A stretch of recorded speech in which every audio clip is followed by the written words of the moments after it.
शर्मा जी, मैं आपके पास आना चाहूंगी और मैं ये बात समझना चाहूंगी कि जो हरियाणा में हुआ और जम्मू कश्मीर में भी हमने देखा, खैर वहां पे भी काफी अच्छा प्रदर्शन रहा, लेकिन अब जो चुनाव को लेकर तैयारियां चल रही है और गठबंधन में जो तैयारी की जा रही है, मुझे लगता है कि हरियाणा में मिली हार के बाद अब तमाम जो पार्टी है वो इसका फायदा उठा रही है और कांग्रेस को ये समझाने की कोशिश कर रही है। खुद योगेश जी ने भी इस बात को माना कि अति आत्मविश्वास अच्छी चीज नहीं है, इससे गड़बड़ी हो सकती है। लेकिन इस गड़बड़ी के चलते मतलब जो गठबंधन है उसमें अब जो कांग्रेस है उसको थोड़ा सा शब्द के साथ चलना पड़ेगा, ऐसा दिखता है क्या? अर्चना जी, आप लोग बधाई के पात्र हैं, आप न्यूज़ वन इंडिया, क्योंकि आज जो आपने मुद्दा रखा है इसकी बहुत अहमियत है। जी। और बड़े जिम्मेदारी से मैं ये बात बोलूँगा सर्वप्रथम कि Modi is back and Modi is back with a bang. कि यहाँ पर जो कमबैक हुआ है जी। कि समझदार उसी को कहते हैं कि जो अपनी पुरानी गलतियों से सीख ले लें। तो यहाँ पर भाजपा ने और जो शीर्ष नेतृत्व है उन्होंने अपनी गलतियों से या खामियां जो रह गई थी 2024 के लोकसभा चुनावों में उनसे पूरी सीख ले ली है। क्योंकि ये कहा जा रहा था आज जब चर्चा करेंगे तो खुल के करेंगे हम, यहाँ पर बोला जा रहा था all is not well between Bhajpa and RSS, all is not well between Amit Shah and Yogi, आपस में कुछ मतभेद हैं या जो उम्मीदवारों का चयन करना था उत्तर प्रदेश में एक बिल्कुल छूट नहीं दे रखी थी, योगी को फ्री हैंड नहीं दे रखा था, उनके मन मुताबिक चयन नहीं हुआ। तो यहाँ पर उन सब बातों को विराम लग गया क्योंकि ये जो हरियाणा के नतीजे आए हैं यहाँ पर सबकी भूमिका ने अपना एक जलवा दिखाया है। और यहाँ पर ये समझना चाहिए कि आरएसएस की भी भूमिका रही है, भाजपा की तो रही है, योगी फैक्टर की भूमिका रही है।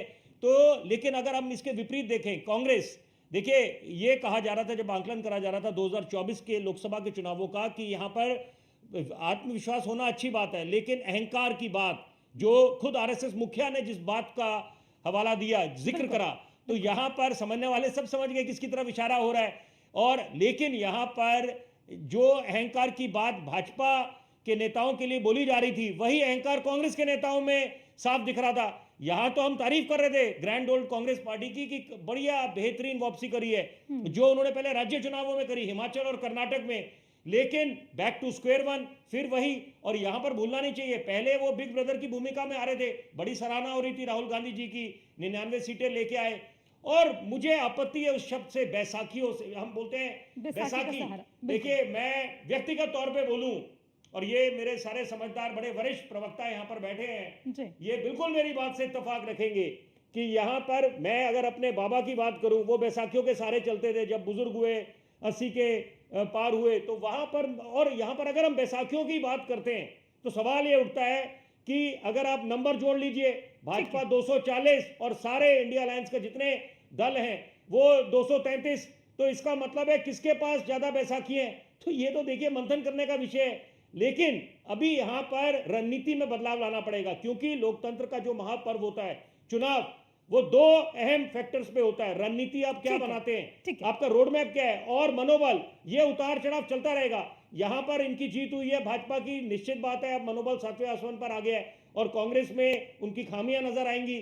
और ये बोला जाएगा कि गठबंधन के जो बाकी दल हैं इंडिया अलायंस के, वो निश्चित बात है कि वो उनकी कमियां निकालेंगे और अब बिग ब्रदर की भूमिका में आएंगे। क्योंकि इसका बस संक्षेप में एक बात बोलूंगा, अब हरियाणा के चुनावों के नतीजा जो आए हैं उसका सीधा इंपैक्ट पड़ेगा, असर पड़ेगा दिल्ली के चुनावों में जो देश की राजधानी है, महाराष्ट्र में, झारखंड में, और सबसे जरूरी उत्तर प्रदेश में जो उपचुनाव होने जा रहे हैं 10 सीटों पर, जो बहुत अहमियत रखते हैं।